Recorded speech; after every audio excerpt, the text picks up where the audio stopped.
Good morning, Mrs. Khan's class. My name is Mr. Hull. I hope you're all doing well, given these circumstances we have upon us these past few weeks.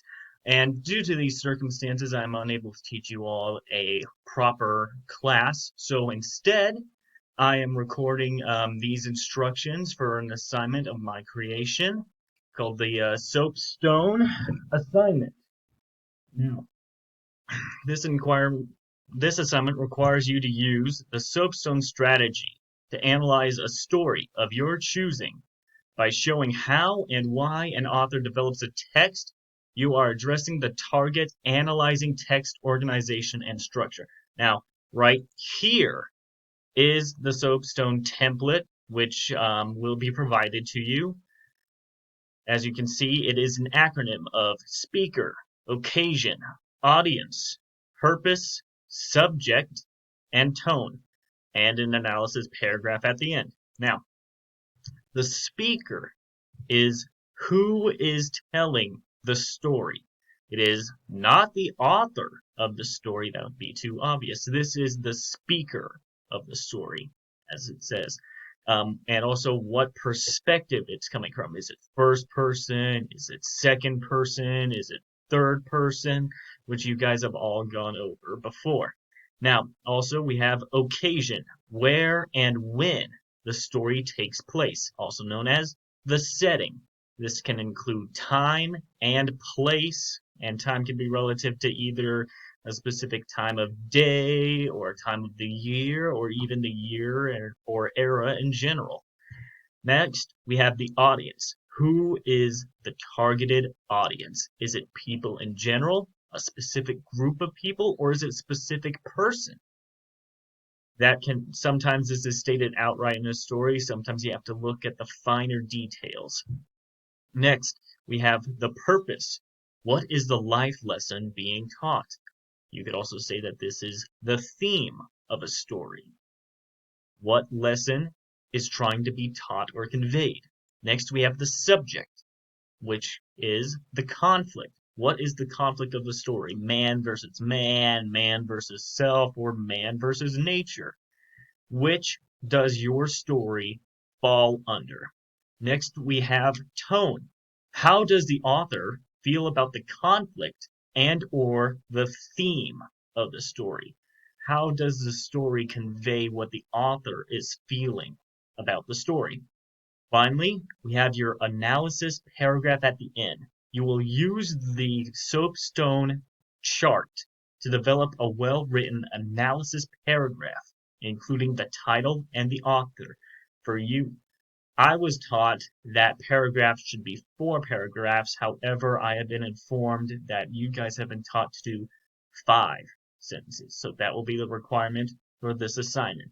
Now, I am not allowing you guys to just choose any story that you can find. Instead, you will be using this link right here to take you to this website right here, bite-sized 50 great short stories chosen by Hilary Mantel, George Saunders, and more. This is a collection of 50 short stories chosen by professionals that are, well, some of the best short stories around, from The Tribute by Jane Gardam to The Siren to A Simple Heart to The Telltale Heart by Edgar Allan Poe, which is what my example will be over, but we will get to that soon. Now, the link does not take you to the books directly. You must search on the internet to find the actual books. The link just leads you to a list of the available stories. The provided list includes short stories selected. I've already said that. Well, anyway, I looked up the Telltale Heart online and it brought me to this, the Poe Museum, directly to the Telltale Heart story. Here it is, right here. Now, I read through it and I have filled out a soapstone assignment of my own for this. You will be filling out your soapstone assignment using information you gathered from reading your chosen story. Be sure, James, quiet! Be sure to include a quote. Sorry, my little brother being a loud mouth. Anyway, Be sure to include a quote in citations that reveals this information in the text. Do you want to go? Oh, all right. Not supposed to get to that yet. But, all right. So, here is my SOAPSTone template that I filled out for myself about The Telltale Heart by Edgar Allan Poe. Now, the speaker of the story was a crazy man who murders another character. It is told in the first person, as proven in the following citation. I heard all things in the heaven and in the earth. I heard many things in hell. How then am I mad? The narrator only ever uses I or my when there is no actual dialogue, proving that this is in fact in the first person.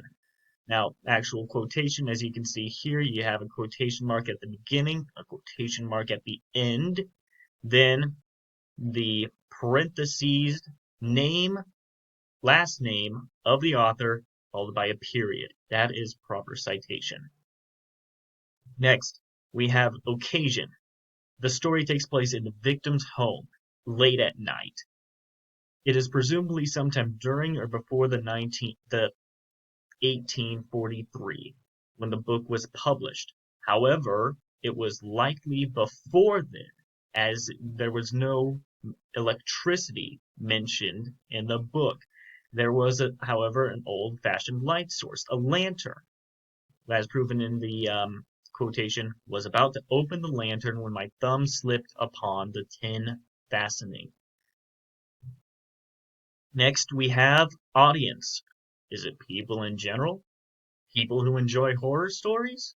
I don't think so. It could very well might be. However, I think that the audience was the narrator himself.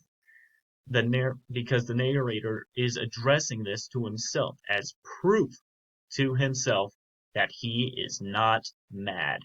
How then am I mad? Hearken and observe how how calmly I can tell you the whole story. He is very proud of this accomplishment, as he might call it. This is all about a monologue to himself or as proof to a jury. That is the possible audience of the story. Now then, next we have the purpose. No matter how you cover up a murder, you cannot escape the guilt or your own conscience. As proven in the quote, but anything was better than this agony. Anything was more tolerable than this derision. I could bear those hypocritical smiles no longer. I felt that I must scream or die. Next, we have the subject, the conflict. Is it man versus man? Because the man thought and killed a victim and then was lying to the police. That's a possibility, but I do not think so. I think that this conflict was all about man versus self. The main character is agonizing over his insanity and his guilty conscience. I foamed, I raved, I swore, I swung the chair upon which I had been sitting and grated it upon the boards, but the noise arose over all and continually increased. This was all about a man fighting his inner demons. That was the conflict. Now, next we have the tone. We do not know how the author feels, to be honest. We might speculate that he was depressed when he wrote this story, or he might have been thinking about a person's inner demons, maybe even his own. Whenever it fell upon me, my blood ran cold, and so by degrees, very gradually, I made up my mind to take the life of the old man, and thus rid myself of the I forever. That is how I think the author felt. Now then, next we have the analysis paragraph. In The Telltale Heart, written by Edgar Allan Poe in 1843, the narrator is a man who is insane, but who continually tries to convince the audience he is clever. As proven in the quotation, why will you say? The story is written to convince the audience that. Now I have three options that I could have gone with this paragraph. There is a thin line between insanity and genius. Or number two, one cannot hide from their own guilt, even while insane. Or number three, even a person who gives into his inner demons can feel guilt. Your objective for this analysis paragraph, write 5 complete sentences in a paragraph. You do not have to follow this exact format, though it is a good way to get you a start. Now, that is the SOAPSTone template assignment. However, I have included a chance for some extra credit. Do you want to go more in depth? Do you want to be more creative? Do you want to earn additional points? Consider this following optional extra credit. You use either the same story that you used for this assignment or another one from the list. Choose a character in that chosen story. Next, you are to find a GIF on the internet that you believe accurately describes the character. Then you post the GIF along with a paragraph detailing why you believe the GIF represents the character. Again, this must be at least 5 complete sentences. Now, for me, I was using Telltale Heart. I looked up some GIFs for insanity or crazy, and I found this one. And so, I went to this same assignment, pressed enter to create another line, went to another page, and here's the GIF and my description paragraph. In The Telltale Heart by Edgar Allan Poe, the narrator is an insane man who murders his boss. The narrator believes he is completely sane even while he kills a respectable man for such a thing as the victim's evil eye. As such, this GIF depicting a cartoon character in a straitjacket, which is used to restrain crazy people, is a perfect representation. In addition, while he is restrained and clearly driven crazy, the character in the GIF is smiling, as if nothing is wrong, just like the narrator in The Telltale Heart. Finally, the padded walls around him can symbolize the home and bed in which he killed his victim. I just had a second thought to add to this. Or it could symbolize his own comfort with what he has done. And I do believe that, yeah, evil eye. Look at that, I made a mistake, and I need to put in Poe there. So yeah, that is the assignment. Now, something to keep in mind about the GIFs that you find on the internet. Note that the one that I found here is animated and moving.